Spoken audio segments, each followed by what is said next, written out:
Halo semuanya, perkenalkan nama saya Julia, kelas A9, Program Studi Pendidikan Guru Sekolah Dasar STKIP Persada Khatulistiwa Sintang. Nah, kali ini kita akan membahas mengenai skema 5 kalimat. Sebelumnya kita harus tahu apa itu skema 5 kalimat. Nah, skema 5 kalimat menurut Hendrikus yaitu bertolak dari satu pernyataan, ditambah 3 kalimat penjelas, dan diakhiri satu kalimat yang memuat tujuan pembicaraan.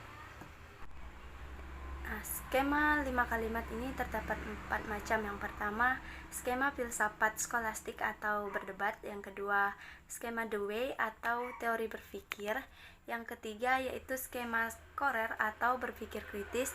Dan yang terakhir yaitu skema Witzak atau motivasi belajar. Skema filsafat skolastik atau berdebat. Yang pertama, mengemukakan masalah. Contohnya, tadi dikatakan bahwa sampah adalah penyebab dari kerusakan lingkungan. Di kalimat ini terdapat suatu permasalahan.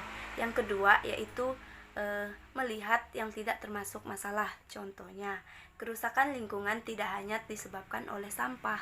Nah, yang ketiga yaitu argumen kontra.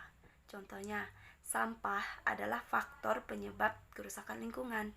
Nah, yang keempat yaitu argumen pro. Contohnya, sampah tidak menjadi faktor utama terjadinya kerusakan lingkungan. Hal ini terjadi akibat kurangnya prasarana dan kewaspadaan pemerintah setempat. Yang kelima yaitu jalan keluarnya.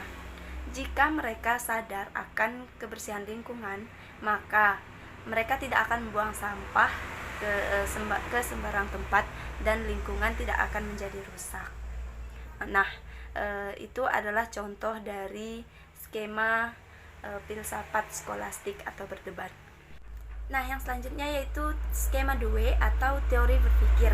Yang pertama, orang berhadapan dengan suatu kesulitan. Contohnya, banyak orang berpendapat bahwa sulit untuk mengubah suatu perilaku seseorang untuk tidak membuang sampah sembarangan. Yang kedua yaitu kesulitannya dibatasi. Contohnya, menurut saya kesulitan ini terjadi karena kurang kesadaran dan kebiasaan akan kebersihan lingkungan.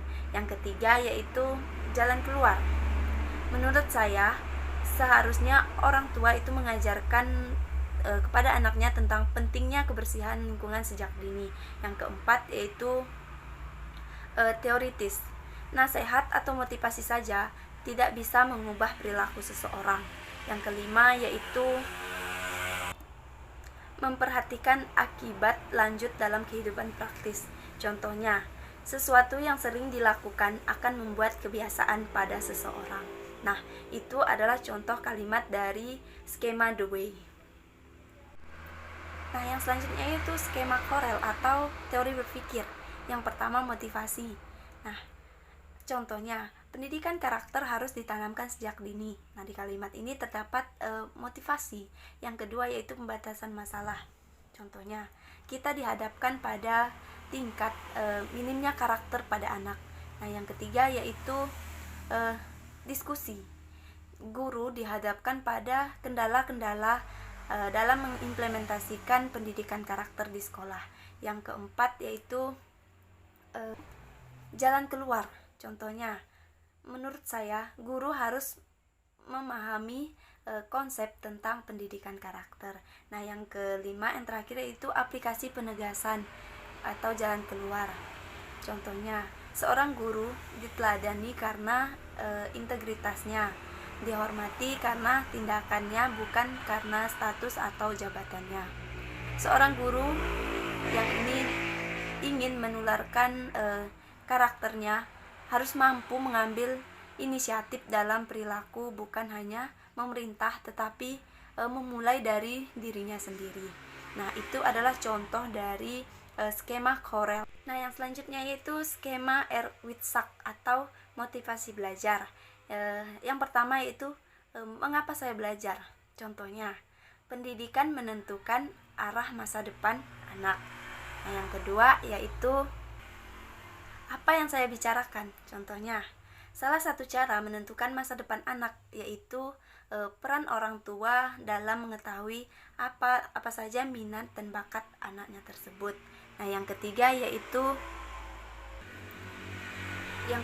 bagaimana keadaan masalah ini sampai sekarang. Contohnya, banyak orang tua yang kurang perhatian sama anaknya karena mereka terlalu sibuk untuk bekerja. Nah, yang keempat yaitu apa sih yang mau dicapai? Contohnya, orang tua tentu ingin masa depan anaknya itu terjamin. Nah, yang kelima yaitu dorongan atau ajakan untuk bertindak. Contohnya, mari kita sebagai orang tua harus berperan aktif dalam memajukan pendidikan anak. Nah, itu adalah contoh dari skema Erwitsak atau motivasi belajar. Mungkin itu saja yang bisa saya sampaikan mengenai skema 5 kalimat. Kurang dan lebihnya saya mohon maaf dan saya ucapkan terima kasih.